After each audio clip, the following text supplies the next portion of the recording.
Hey, welcome back to my channel. My name is Abigail. I hope that you guys are having a great day. I just wanted to pop in today and talk to you about the time that I ended up in China, how that happened. It was actually very random. While I'm at it, I found some Chinese yen. Let me see. Put it back on, my glasses back on.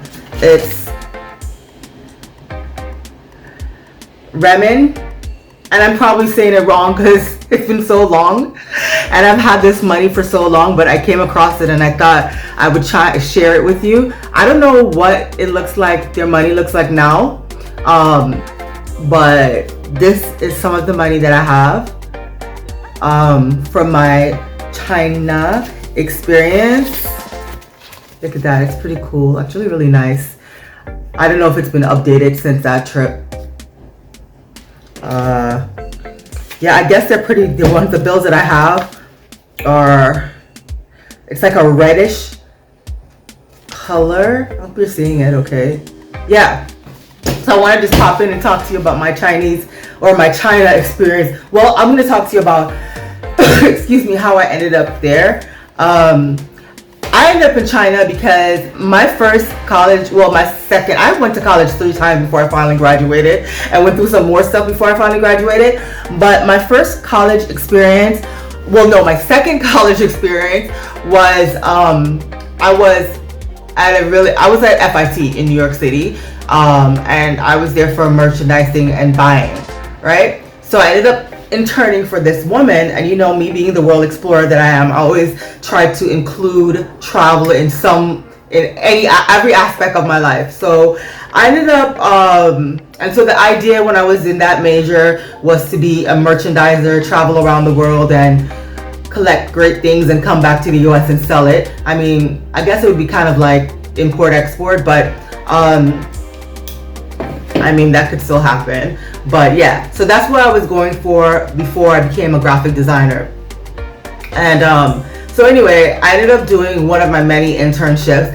I ended up interning for this clothing store, a boutique clothing store. And so this woman told me, the owner of the boutique was telling me about her travels around Europe and how she used to work in Europe, like on some kind of like study abroad thing. And I got so excited. And I was like, oh wow, she was telling me that she had all of these connections. So I was like, oh wow, I would love to do something like that. I'd love to have that type of experience.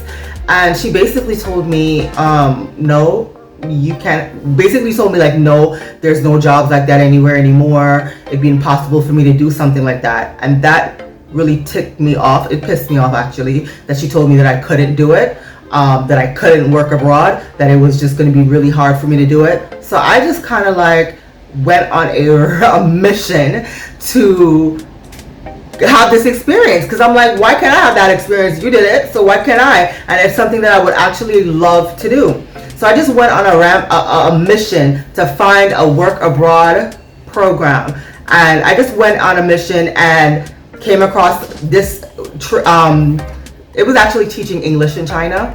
And so I applied for it. I got accepted. They paid for everything. They paid for my flights. Once I got to the school in China, they made sure that I had all my documents. They had an international dorm where like the teachers stayed. Yeah, they pretty much provided everything, and they also gave us a stipend. It wasn't very much of a stipend. It was really cheap. It was like kind of like, when I think about it now, I was so silly back then, but I was literally so silly. But the stipend that they were giving us was about like $300 a month, which didn't go very far. But they gave us room and board. They provided like all the pots, pans, like it was an apartment, a 1-bedroom apartment that I stayed in, and it was already fully furnished, and everything was there, pots, pans, everything. All I had to do, I think, at some times is like provide my own meal based on the stipend that they were giving us. And so while I was out there on that trip, well, not that trip, that what's wrong with my lighting? Oh, my lighting. Can't do anything about it. Oh, my it's not working. So anyway, sorry for the lighting. So while I was out there, I met someone who was also in the same program as I. She was from Detroit, and she was actually in the apartment next to me, and so we kind of kept each other going. So I was supposed to be in China for a whole year, but I could only do 6 months. So I kind of dipped out before my contract ended, and I don't know what kind of contract it was. I didn't really care. I just wanted to leave because so I ended up being in China teaching English to high school students in a boarding school. And when me and this person, my colleague, got there, she was from Detroit, and they weren't used to seeing. So we were, like I told you before in that other video, we were in a town called Anji. It's in the Huzhou province, and we were like up in the hills. But these kids were in a boarding school. Like their parents sent them there, so it was a boarding school. They stayed there during the school year, and so I found it hard to connect with them because I think that at that time they definitely were not used to seeing black people. And so me and my neighbor, it was like shocking to them. And like one student, actually they liked me, but they couldn't connect because they just had this idea in their head about, I don't know, whatever they thought a person of color, a black person was. And this one girl actually told me that she thinks that she would be closer to me if I looked more like her. And I was so shocked when she told me that.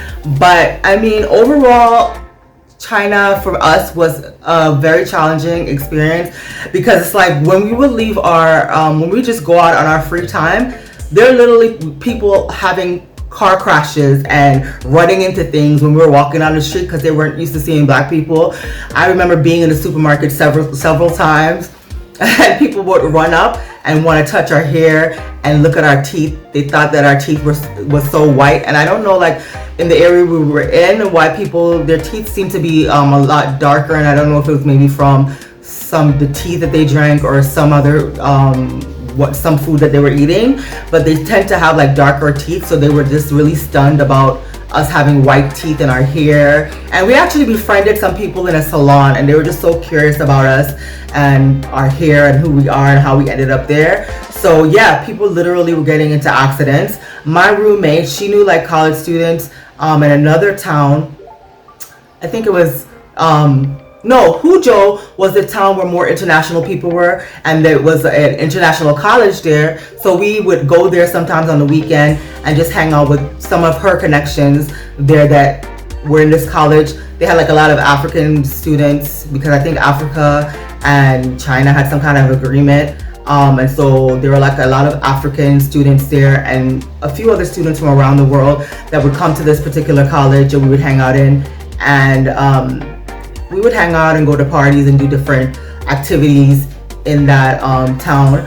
But yeah, I just wanted to pop in and tell you about how I ended up in China. It was pretty random. It was quite an experience. Always people wanting to run up and take pictures with us, and I didn't really ever understand what that was about because we were complete strangers. And then I also had an experience where a shopkeeper decided, I don't know why I keep saying shopkeeper, but like a store owner, she refused to serve us or service me because I was in the one, it was like a scarf, like an accessory store, and she refused to let us purchase anything in there. She wouldn't serve us. So yeah, China was an amazing experience in that it was like never in a million years would I ever, China was not on my list of places to go, but I ended up in China just because it started with that internship when the woman told me I couldn't, and I was just having that like itch where I just felt like I needed a new experience. And I did research, found this place, they paid for everything, and boom, I was in China having the Chinese experience teaching English. So I wasn't teaching grammatical English, it was more like them getting used to hearing it. So in China, a lot of the students are learning English, but they only read and write it. They don't hear it often. So yeah. Tell me some places. I would love to hear from you about some places that you randomly, excuse me, randomly ended up. It was just like random and you just never thought in a million years you'd be there. I'd love for you to comment down in the comments about where you've been and how you ended up there randomly. Yeah, I'm pressed for time today, but I just wanted to jump on and share something with you guys. Yeah, please like, subscribe, and comment. See you tomorrow.